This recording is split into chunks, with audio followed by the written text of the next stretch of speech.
On this day in 1844, our neighbors, the Dominican Republic, gained their independence.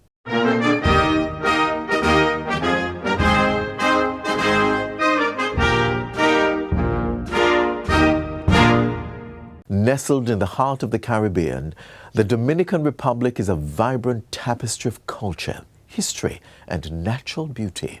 And we say congrats to our neighbor on their 180 years of independence. Let's turn our attention inwards now to our own beautiful island and the wonderful things taking place right here. Thank you so much for making it Jamaica Magazine, and thank you so much for joining us. It's Tuesday's edition of the program.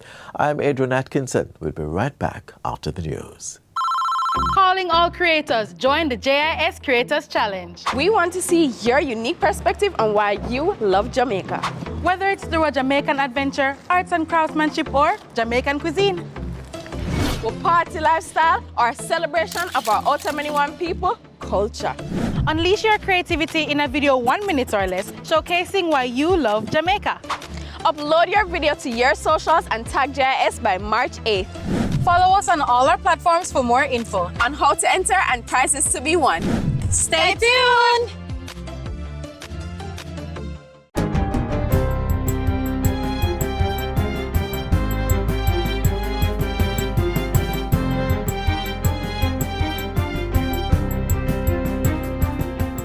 Good day, I'm Twyla Whelan, and this is your JIS News for Tuesday, February 27, 2024. Official results are still pending, but the Electoral Office of Jamaica, EOJ, is reporting a 29.6% preliminary voter turnout for the 2024 local government election. By comparison, the Special Services Group of police, military, and election day workers, which voted 3 days before the rest of the population, saw a 42% turnout. Yesterday, Jamaicans voted in 6,726 polling stations at 2,148 locations across the island. 496 candidates contested the 228 electoral divisions, with another 3 vying for mayor of Portmore. This included 229 candidates, each representing the Jamaica Labour Party and People's National Party, 4 representing the United Independence Congress, and 37 independent candidates. In a release, the EOJ says returning officers in each constituency have today begun the final counting of ballots at designated counting centres. In other news, about 157 former farm labourers and their descendants who lived informally in the Gravel Hill land settlement in Wakefield, Trelawny, recently acquired letters of possession to become legitimate home owners. The letters, which represent the first step towards receiving a land title for the residents, were handed over during a ceremony in the parish. Minister of Agriculture, Fisheries and Mining Floyd Green says the distribution of the letters signifies the government's commitment to formally handing over sugar lands to their rightful owners. Our investigations at the Ministry of Agriculture, Fisheries and Mining revealed that persons who are working on the Hamden Sugar Estate over 60 years ago were given permission by the management of the estate to occupy this piece of marginal land. Despite that, they were unable to show proof that they were owners of these parcels of land. I am pleased to say that today, this comes to an end. The landowners will now be able to build permanent structures and have the necessary infrastructure. Meanwhile, Minister Green says the ministry will design a comprehensive program to provide titles to individuals who occupy agricultural lands for residential purposes. The Planning Institute of Jamaica, PIOJ, and the Heart NSTA Trust have signed a Memorandum of Understanding, MOU, to empower at-risk youth in several selected communities. The MOU between the two organizations will enable the delivery of interventions to communities identified in the government security plan. The selected communities are from the parishes of St. James, Clarendon, St. Catherine, Kingston, and St. Andrew, which have experienced the greatest consistent murder rates in the past decade. PIOJ Director General Dr. Wayne Henry says the collaboration comes against the backdrop of the social and economic realities that frequently confront residents of these communities, where the youth have not received adequate preparation for integration into the productive sector of society. We therefore expect this partnership to have a positive impact on the development landscape in Jamaica, particularly among volatile and vulnerable communities. Both the PIOJ and Heart NSTA Trust also support the National Plan of Action for Crime Prevention and have defined roles in the Plan of Action for the National Consensus on Crime and the CSP. The program will also give the young people access to life skills training, reading, numeracy and entrepreneurship training and certification. Meanwhile, Heart NSTA Trust Managing Director Dr. Tanisha Ingleton says the organization will facilitate data sharing for monitoring and evaluation while also providing programmatic assistance for interventions. It is about unlocking the human potential within our communities, seeing those young men and those young ladies, helping them to understand that there is so much more out there for them. And finally, the Ian Fleming International Airport IFIA welcomed American Airlines' first flight to its facility last Saturday. The aircraft at full capacity carried 71 passengers. The new service from American Airlines to the IFIA involves operating non-stop flights twice weekly going forward. Speaking at the historic event, Transport Minister Darrell Vaz said St. Mary and surrounding parishes would benefit greatly from the investment in the airport that has made this possible. This facility is going to be the gateway to over 8,000 hotel rooms and villas. So it's not just the Sanders and the Rios, etc.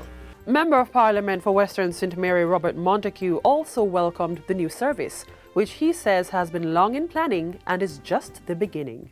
Twice a week is a good start, but we are looking for daily flights.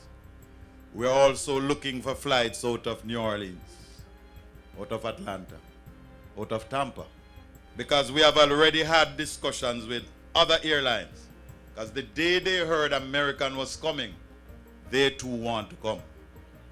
And we want them, because American will tell you that competition is always a good thing. A mile of highway will only take you a mile, but a mile of runway will take you to the world.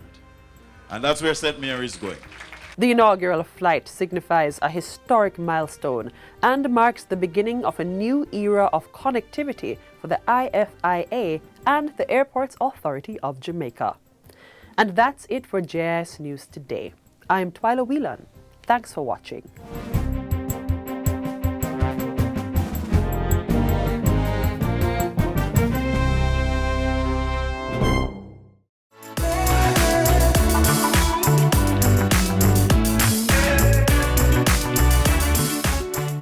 Being stigmatized and or discriminated against speaks to a greater issue that people have been facing, which led to them feeling marginalized.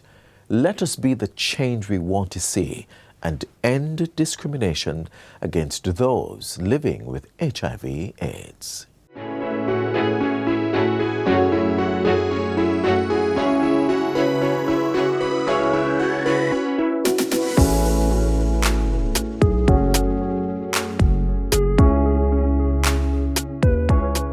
Fact: HIV is no longer a death sentence. With a treatment regime inclusive of antiretroviral drugs, an HIV-infected person can live a long, healthy, productive life. With proper medical care, HIV viral loads can become undetectable and therefore untransmissible. Fact: controlled HIV cannot be passed on from one person to the next. Despite this information, fears about contracting HIV from social contact remain.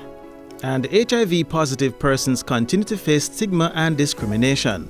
What we have found is that while we have treatment that is free, while we have health facilities across the country that allows services to be available and accessible, we also have our own NGO, the Jamaica AIDS Support for Life, that also provides services for people living with HIV.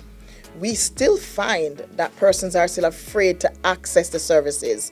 And this issue is related to what they think or what they perceive or what they think is real when it comes to being discriminated against.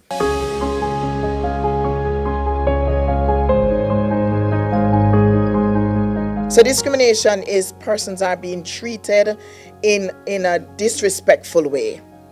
They are being asked questions that are not necessarily relevant for the reason why they're in the space that they're in and when they're asking for services. And these are concerns that we have had over the years. Government, through the National Family Planning Board (NFPB), intends to end this practice with the launch of its Champions for Change campaign. A constant partner is NGO, the Jamaica Network of Seropositives.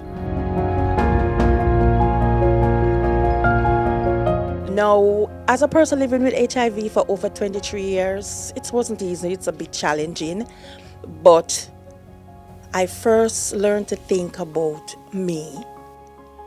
What other persons think or perceive me to be, it really doesn't matter. Because in life, you still have challenge. You will always have challenges. You will always have persons liking you or not liking you. But at the end of the day, you still have to live. You still have to go on with life. And I try to tell persons, do not let HIV stop you from living. It's about looking at yourself and said, okay, yes, I've contracted the virus, but guess what? I am going to live no matter what. You know, do not let HIV stop you from doing nothing. You want to be a hairdresser, a teacher, a doctor, you can still be what you want to be in life. It doesn't stop you from accomplishing anything you want to accomplish.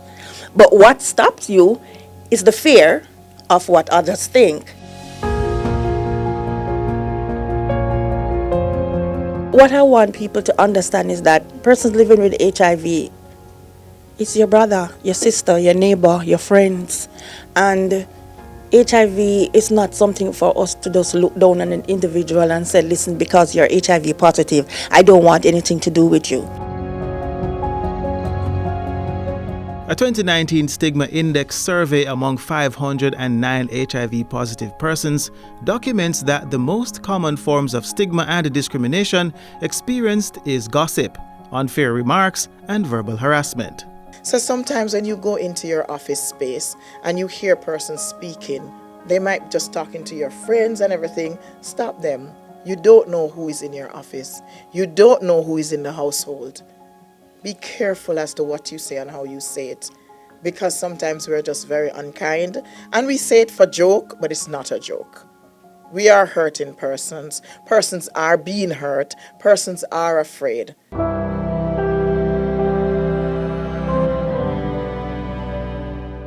The sad part about it is that when it really gets to you, it becomes self-stigmatizing. And when you have someone getting up every morning and when they look in the mirror, they're not happy with who they see, that's a lot of self-stigma happening. And they are unable to function effectively. And a lot of persons who are positive figure more or less that they can't have kids, but they can still have a family. They can get married, they can have children. HIV status is not a big deal. Persons can manage it. When we came up with Champions for Change, we believe that truly it's time that we have full support. And what better way to get full support than to have persons championing the cause of other persons? It's your brother keeper concept. It's where you can stand up and say, listen, enough is enough. I see you bullying someone. No, stop. Stop bullying this person. It's not fair. It's unreasonable. They have not done anything wrong. Especially when it comes to your HIV status, especially when it comes to your health status. So when a person come in, you embrace them, you show them that regardless of the fact that they may be sick, you still love them. And that is the key medicine, you know, that you don't laugh at me and behind my back you talk me. That's not love. It's important that I am a voice of compassion, I'm a voice of love as a medical doctor and just as a human, so that I can really speak on their behalf and kind of encourage people to show love. Very important for me is the promotion of education. I find that as much as I think people know about HIV over all these years, some people still don't remember that you cannot get it from touch, you cannot get it from hugging someone. And they only think it's from sexual intercourse. They don't remember that you can get it from a blood transfusion, or possibly you could be born to an HIV positive mother.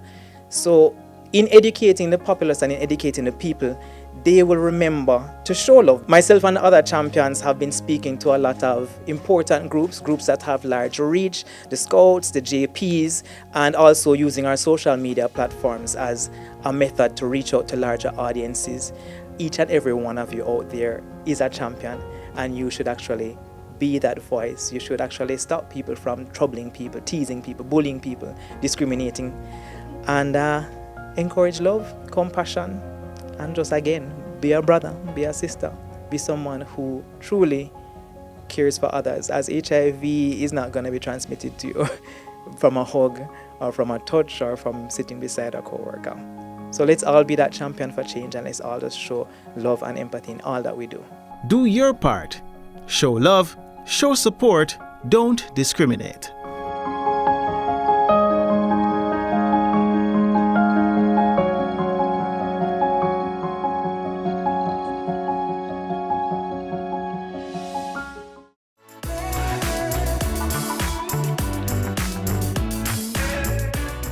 Health is vital as it allows us to function and operate at our best at all times.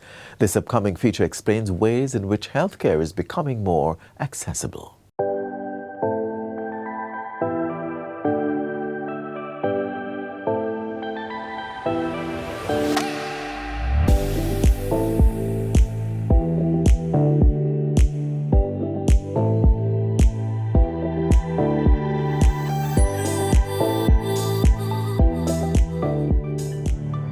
With the NHF's strategic priority to improve access and enhance customer satisfaction, the fund conducts periodic reviews of the benefits under the program, and in addition receives feedback from beneficiaries and stakeholders in relation to their concerns about the program.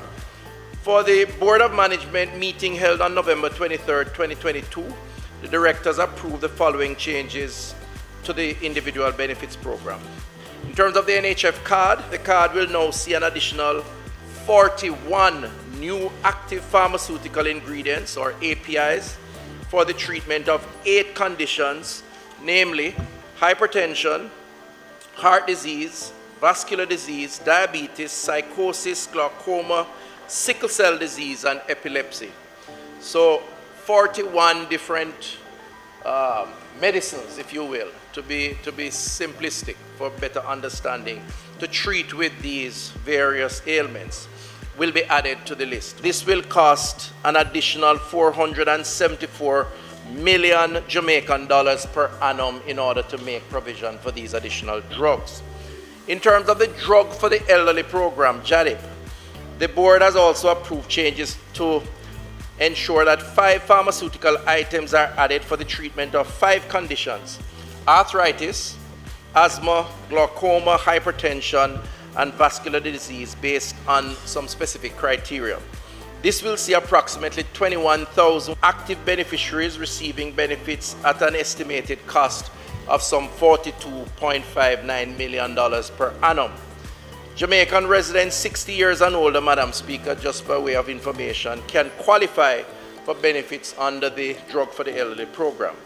In terms of the prostate cancer or prostate-specific antigen test, prostate cancer is a very serious men's health issue, being the most commonly diagnosed cancer in Jamaican men and the leading cause of cancer-related deaths in our men.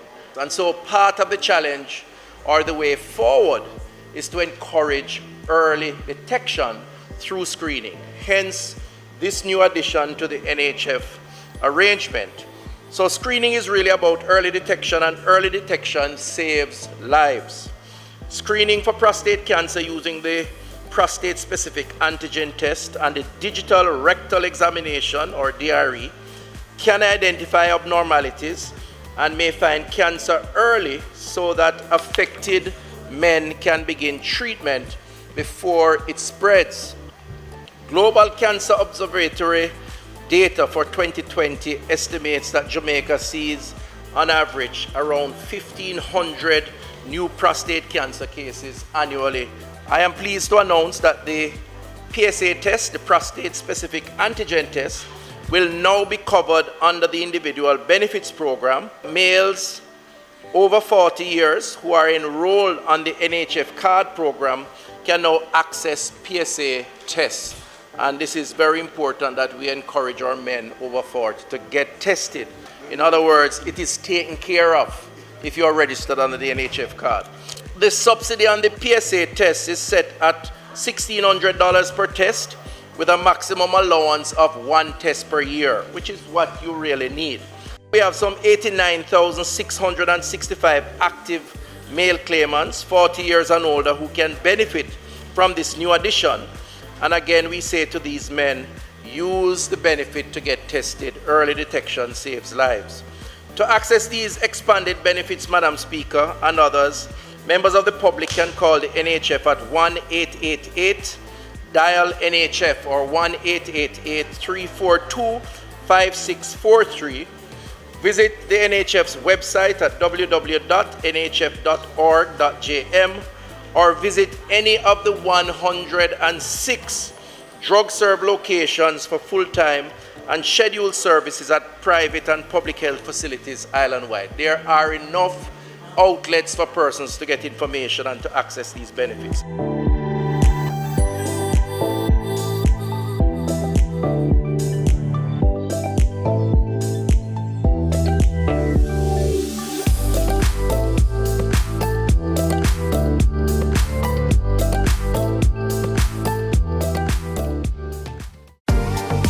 Public passenger vehicle operators and commercial carriers, renew your road license online. It's as easy as 1-2 click. Visit the Transport Authority website at www.ta.org.jm.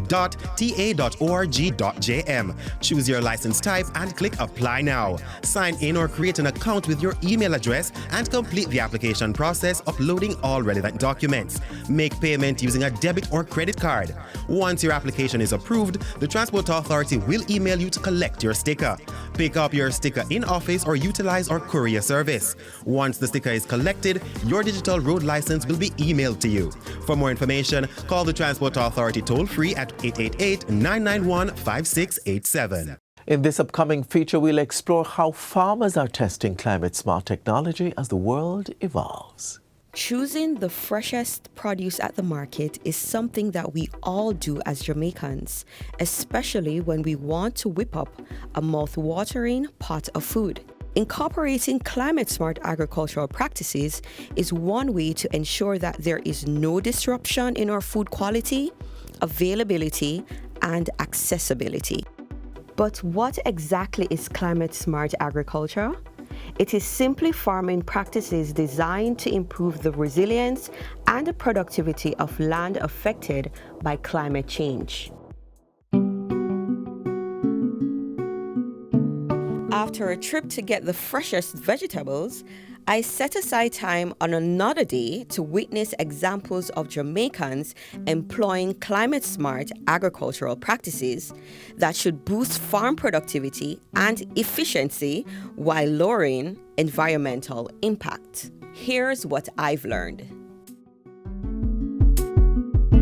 22-year-old Javian Bassier, who finished third in a competition for agricultural smart technology, has developed smart irrigation technology that he uses on his own farm in Clarendon. I've made an irrigation system that is fully automated and it can stay at home on your Android phone and operate it. So it chips in the water because you have sensor in the field, so it will chip in and chip out water when it's needed. A system like this will get 15% more yield, less in labor costs. A system like this now is a very good system to have because it's labor constant, so you don't spend as much money for labor, and then your plant get adequate water when needed and when not needed to turn off. At the College of Agriculture, Science and Education case, they are pairing aquaculture and hydroponics to get double the bang for the buck. We are demonstrating the aquaponics system. Aquaponics itself is an integration of hydroponics and aquaculture. Now, just to tell you how it works, now the fish will get food. When the fish get the food, they produce waste. This waste is usually rich in nitrogen. And therefore, this is going to be converted by bacteria, and the plants will use this as food. So what we do is that we're getting two sources of food while we're only offering food to one. Agriculture uses about 70% of the world's supply of fresh water, and aquaponics help to reduce that, while also allowing for growing foods on less land acreage. Based on modern day technology, we are basically introducing smart agriculture practice. And this is a way in which we can conserve, especially on water. In an aquaponic system, we are using 90% less water to grow a crop than we would use in regular outfield. And we are also harvesting crop much earlier. In addition, we increase the stocking density over the different areas. So we basically are getting better yield, faster time, and we're using less water, so it's more efficient. We just want you to understand that there are 3 organisms that work in order to get the miracle of this system. The fish, the bacteria that are going to convert in the waste from the fish, and the plant, which is the vegetable, which is going to produce food for us. So it is a system that you can adopt for urban area or for commercial system, and it works just magical for all operators. Can we get any more creative than this? Yes, we can. Youth farmer and student Denicia Garden demonstrates how anyone can use vermin composting to be environmentally responsible. So this is something simple. You can start this by using simple things, everyday materials that you have within your backyard or within your household. So you can just use your regular waste. We're showcasing the vermicomposting, and that is done with the use of the California red worms. So these are earthworms that we use to break down organic waste into nutrient-rich solutions. For our vermicomposting that we have here, you'll see that we just use feces from our farm, from our small ruminants farm, and we use waste grass. So that's all we use. So this is something that we're supposed to think about doing because it is environmentally sustainable and eco-friendly. So it doesn't affect the environment in a negative way, and it decreases the greenhouse gas emissions within the air. So it is very eco-friendly. Climate-smart agricultural practices boost farmers' livelihoods and open new economic avenues for them and the country. Being inventive and applying these practices not only enhance climate resilience and reduce pollution and other environmental hazards, but also increase productivity.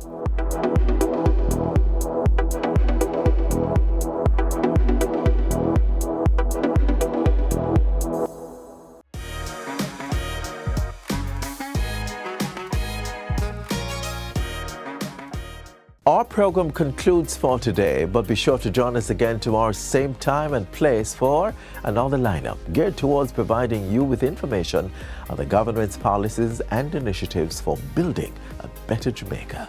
You may visit our website, gis.gov.jm, to rewatch the show or to catch up on lots more. I'm Adrian Atkinson from our production team here at the GIS. Thank you so much for watching.